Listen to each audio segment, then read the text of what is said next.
Hi everybody! So I wanted to talk a little bit about some of the things I have learned while shopping my stash for the last couple of years. So while I've been on a no-buy, I have had a few new products trickle in, but for the most part, I've been really reliant on the stuff that I had accumulated in the past. One of the most frequent questions I get asked, and one of the most frequent things I see people say that they're worried about before they start some sort of a no-buy or a low-buy is getting bored of what they already own. That was one of the fears that I originally had as well. I really thought, okay, this isn't gonna work for me because I'm gonna get so bored of the stuff that I have and I'm not gonna want to use anything and I'm not gonna be able to find any new inspiration. This is true. This does happen a little bit, but it's not any more so than just those normal makeup ruts you might experience. From my experience, there are times when I go through phases where I like my makeup to be a very specific way. There are only certain products I like to use. And that is a good thing and a bad thing because after a while it's like, oh, I don't want to wear the same stuff anymore. It's not that I don't have other things, it's just that I've been able to pick up inspiration from other places. So I want to talk about these 9 things that I've learned and just to reassure anybody who may be thinking about a no-buy or a low-buy for 2021 that you will be okay and that there's actually quite a few benefits from shopping your stash. So the number one thing is how much you really have. Sometimes it's easy to look at your products spread out through different spots, or even if it's all together and just think, you know what, I don't have a whole lot of stuff. I'm really bored with what I have. But when you can't have new things come in every week or even every month, you really start to look at those things differently. And when you start using like a blush, and even if it's that one blush that you decide, well, I'm going to use this blush, and you end up using only but that blush for 1 month, you will see how little usage you actually make on that one blush in 1 month. And if you have a lot of other blushes, then you can really see how much you have, and it's going to take a very long time to use those things. And in reality, those products are probably going to go bad or at least decline in quality before you even get to use them. So it's one of those first things that you start to realize that really gives you a perspective on how much you have and how long it takes to use everything, and really kind of is an easy way to discourage yourself from bringing more things in. The second thing is how much of those things are the same, or at least similar. I can't speak for everybody, but I feel like in general, most people have preferences. They lean towards specific formulas, shades, colors. There's just certain things that people are drawn to. Take a look at the lip products you own. If you own a lot of lipsticks, you probably own the majority in one category. So it may be nude lipsticks for you, it may be reds, it may be purples, it just may be whatever thing that you really like, that may be the thing that you tend to accumulate. And when you are looking at all the stuff you have without the constant new stuff coming in and you just are evaluating your own stash, it's very clear what your preferences are, or at least the things that you like to purchase, because the things you might be drawn towards for purchasing may not even be the things that you like wearing. Maybe they're the things that you think you will like to wear, or the things you are trying to encourage yourself to like more. Maybe it just happened to fall under a specific trend, and that just happened to be the thing that you accumulated a lot of. Because 3, you can really tell in a fairly short amount of time what sort of things you gravitate towards. What are your favorite things to use out of what you already have? What products make you happy and what products make you feel good? So again, it can be those products that you gravitate towards can be the things that make you happy, or you might have had like special occasion makeup. This is a thing I've heard from a lot of people as well, where they had that special expensive blush or that expensive lip product or whatever that product may be that they're sort of saving for those special occasions. And then every day, just existing becomes that special occasion, and then you can find out whether or not that is something that you actually like using and whether or not it actually is as special as you thought it was.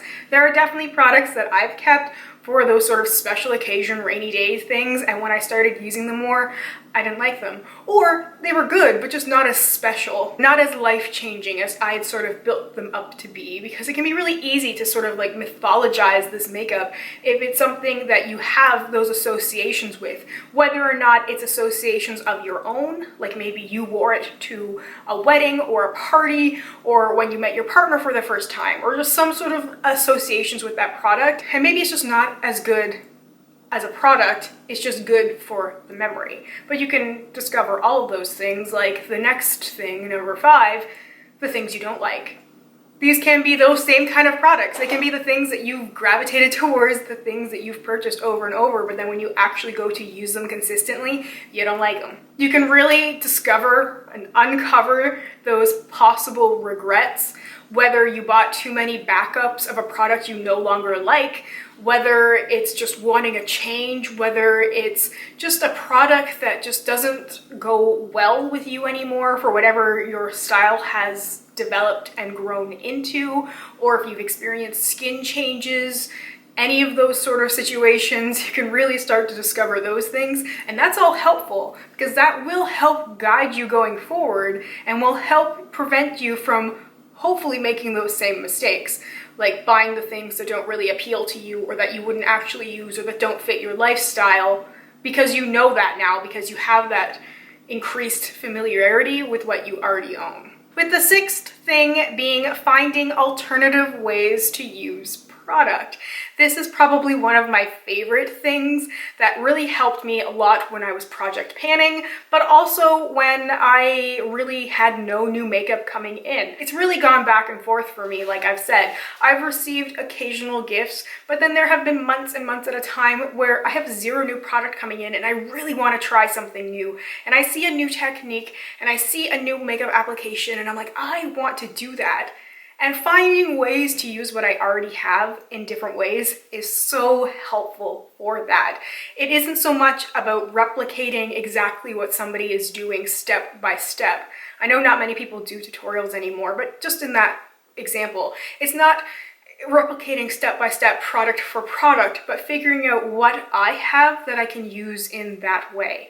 Okay, they used a blush that's this color. I don't have something that color, but I have an eyeshadow. I can make that eyeshadow into a blush. I can use a different brush to apply it. I can blend it out this way. I can use this tool I can mix this together. And it really helped me be so much more creative without going like the project pan route, where I was really just like over applying product and not really spending a lot of time focusing on how I was applying it. My main goal with panning was just to use as much as possible. And when you are on a no buy or a low buy, or you're just sort of more conscious about the product you have, I find that you are a little bit more thoughtful with how products are being used. It isn't so much as being like, I won't say careless, but you know, if you're pumping a bunch of foundation on the back of your hand, you're a little bit more careful with how much you pump out. If it's a product, you're just generally spending a little bit more time being careful and trying to maximize the usage as opposed to trying to finish it as quickly as possible. There are so many alternative ways to use products. Like I mentioned, the eyeshadow as blush. I mean, you could use your contour shade as an eyeshadow. There's so many different things that you can play around with, and there's a lot of different examples, and I've talked about a lot of different things in sort of my panning tips as well, but it's really helpful to kind of stretch the life of your makeup by figuring out different ways to use things that they're not necessarily marketed for. This can also bring you to some fun combination of shades and finishes, because when you're pairing things in different ways and pairing different textures together, you may use things in different ways that you never actually thought would work.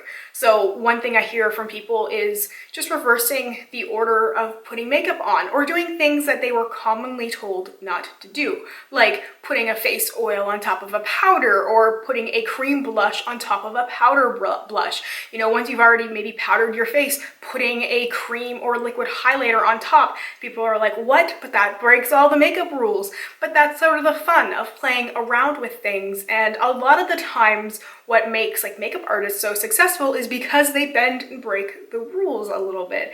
And you can learn a lot of that stuff from watching makeup artist tutorials as well, which I find are really useful during this kind of like initial shop your stash, maybe when you're first getting into a makeup no buy and low buy is watching those tutorials that are more focused on technique instead of like, hey, here's this new product, which is usually identified by like, here, use this medium warm brown as opposed to use X shade by X brand. So I just find that's a little bit more helpful, and it helps to find those different ways to use things, but also just by playing around with what you have. If it is just boredom, it's just like, okay, well, I want to see what this would look like mixed with this shade. Think of making Franken shadows for things that don't work very well, or Franken blushes or highlighters. I did a whole video back in April, I believe, about my Franken shadows, which was my process with the Modern Renaissance palette and just Franken shadowing things. But basically, you know, as long as you have some sort of powder product and you have alcohol, you can make and repress some sort of Franken thing.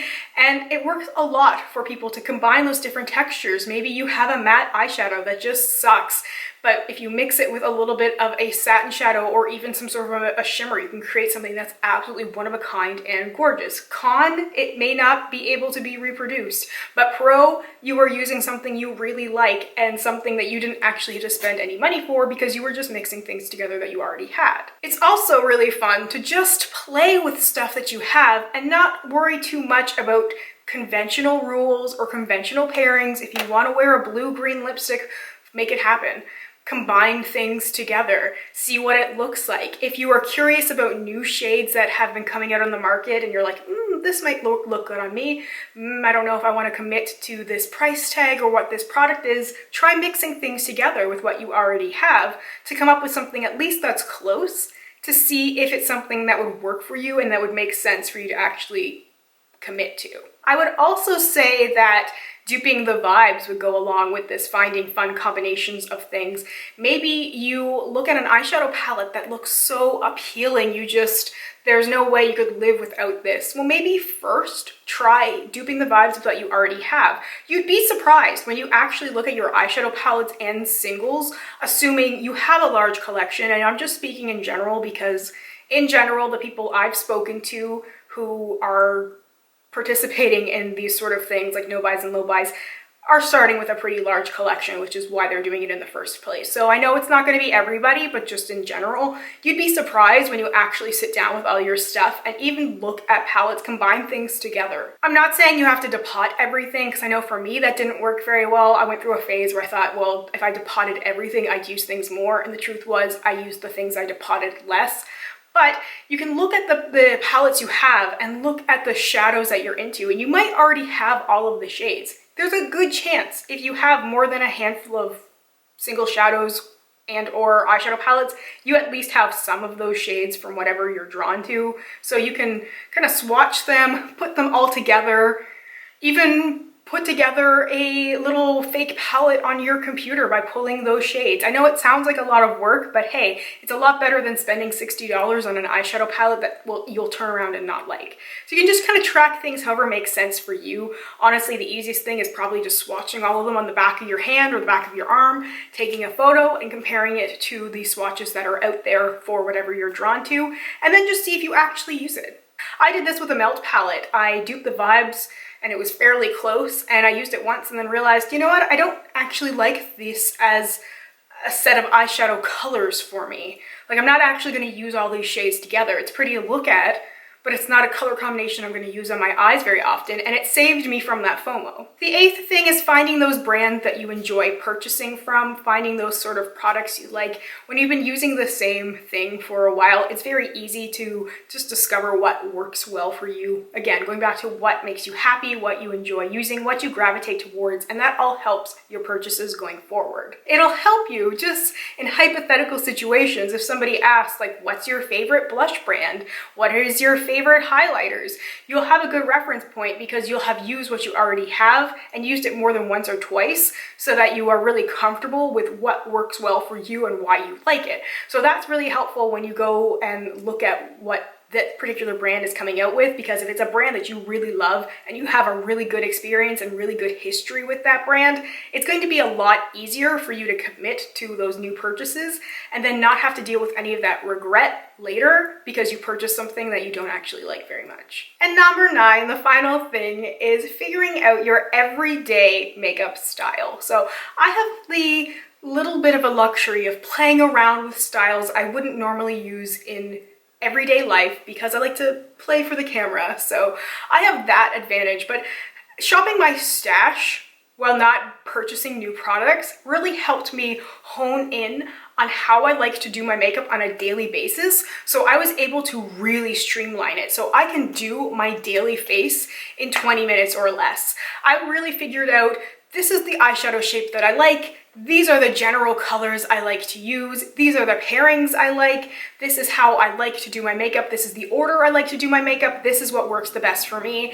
And I was able to create that sort of everyday makeup routine, even without sticking to the exact same products, just the general idea behind it, that I was able to make my everyday life and my everyday makeup life so much easier. I figured out that if I apply my foundation first, then I have more time to spend on my eyeshadow and I can still get everything done relatively quickly. But if I do my eyeshadow first, it takes way too long. So I was able to figure all that stuff out and I can do my makeup really, really freaking fast. I'm not saying that it's like magnificent every time, but I get done what I want to get done and what I hope to accomplish, which is mostly pretty eye focused, like a lot of eyeliner and eyeshadow. And I just know what pairs well with things. So I know, okay, I want to wear a green eyeshadow today. I know the colors that I like to put in the crease. I know the colors I like to wear in my cheeks. I know what pairs well with it. And I was able to figure all that out just by using what I already have. And I wasn't overwhelmed by constantly having new stuff coming in,